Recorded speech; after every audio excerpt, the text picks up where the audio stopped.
వీళ్ళిద్దరిని అరెస్ట్ చేసిరని తెలియంగానే నేను మెదక్ కోర్టులో నా కేసు ఉండే ఆ పోతనే కార్లే కూర్చొని రెండు ముక్కలు పోతవురో రేవంతు పోతవురో రేవంతు పేదొల్ల ఉసురు దలిగి పోతవురో రేవంతు మా బిడ్డల ఉసురు దలిగి పసిగుడ్డుల ఉసురు దలిగి పోతవురో రేవంతు పేదొల్ల ఉసురు దలిగి పోతవురో రేవంతు వెలుగు మట్ల ఉసురు దలిగి పోతవురో రేవంతు బరాబర్ పోతావు రేవంత్ రెడ్డి గుర్తుపెట్టుకో. నువ్వు చేసింది మామూలు పని కాదు.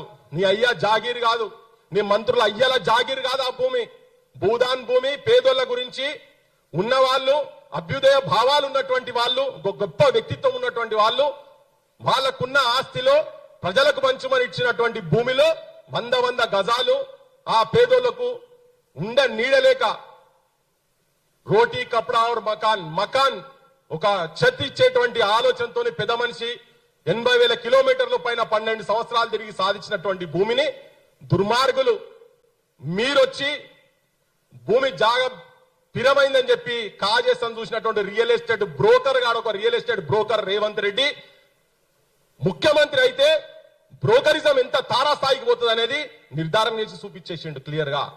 ఆడ ఇంకొక మాట మాట్లాడతాడు ఆయన మొన్న, ఏంది మీరు రాన్రి బయట దేశంకి అందరు రాన్రి, ఫ్యూచర్ సిటీలా మీకు మీ ఆస్తులకు ప్రాఫిట్లు ఎట్లా రావాలో నేను చూస్తా, నా బాధ్యత అని.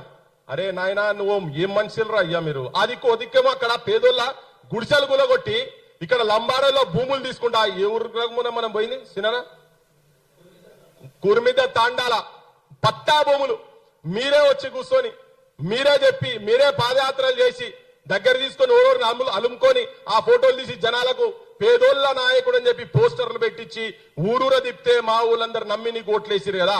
వాళ్ళ భూములు వాళ్ళ పట్టా భూములు కాడికెళ్ళి వేసుకపోతున్నావట.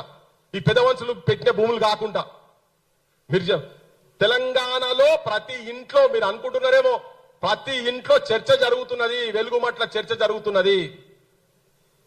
ఆడిబిడ్డను కాల్తో నన్నినోన్ని కాపాడినటువంటి నువ్వు నీ సుట్టపూర్లో కాపాడుతాను చేసినటువంటి ప్రయత్నము ప్రతి ఇంట్లో చర్చ జరుగుతున్నది. 2 నెలలు తిరిగని చంటి పాపను కళ్ళు కూడా చక్కగా తెరవని చంటి పాపను తన్నిన వాళ్ళ మీద కేసులు పెట్టలే కదా.